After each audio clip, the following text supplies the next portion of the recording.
और उत्तर प्रदेश का कानपुर शहर जाम के नाम से अक्सर जाना जाता था और इस जाम को मुक्त करने के लिए कानपुर कमिश्नर ने जब से ट्रैफिक की कमान रवीना त्यागी के हाथों में दी है तो मानो कानपुर शहर जाम से मुक्त हो गया है। रवीना त्यागी के द्वारा लगातार उन चौराहों का निरीक्षण किया जाता है जहां पर ट्रैफिक से संबंधित शिकायतें आती हैं और इन शिकायतों को दूर करने के लिए रवीना त्यागी के द्वारा वहां पर ट्रैफिक को ख़त्म करने का कार्य किया जाता है।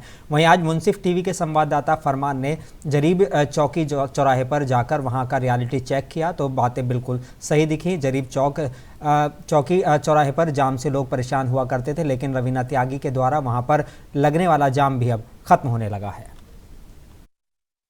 जब से कमिश्नरी लागू हुई है, वहीं कमिश्नरी लागू होने के बाद जब से कानपुर की ट्रैफिक व्यवस्था को रवीना त्यागी जी के द्वारा संभाला गया, वहीं हम आज बात करते हैं जरीब चौकी चौराहे पर। हम इस वक्त मौजूद हैं और हम आपको बता दें कि ये वो चौराहा है जहां पर निरंतर जाम लगता रहता था, लेकिन आज की स्थिति ये देखिए कि किस तरीके से कंट्रोल किया गया रवीना त्यागी के जीवन द्वारा। हमारे सहयोगी कुछ कैमरे के माध्यम से दिखाएंगे कि किस तरीके से देखिए ट्रैफिक व्यवस्थाओं को सुचारू रूप से चलाया जा रहा है। और अगर रही बात प्रयास की, तो ट्रैफिक पुलिसकर्मी भी पूरी तरीके से लगातार प्रयास कर रहे हैं और काउंटिंग एरिया में जो है यातायात विभाग सुचारू रूप से चलाने में बिल्कुल सफल हो रहा है। और हम अगर बात करें कि ये चौराहा जरीब चौकी चौराहे के नाम से जाना जाता था कि देखिए ट्रैफिक व्यवस्था पूरी तरीके से मुस्तैद है। और अगर बात ट्रैफिक पुलिसकर्मियों की जाए तो ट्रैफिक पुलिसकर्मियों के द्वारा लगातार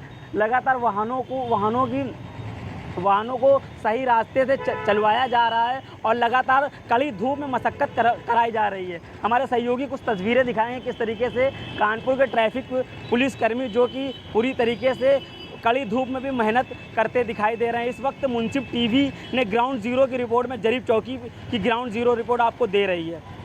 कानपुर से कैमरामैन चांद के साथ मोहम्मद फरमान, मुंसिफ टीवी चैनल कानपुर।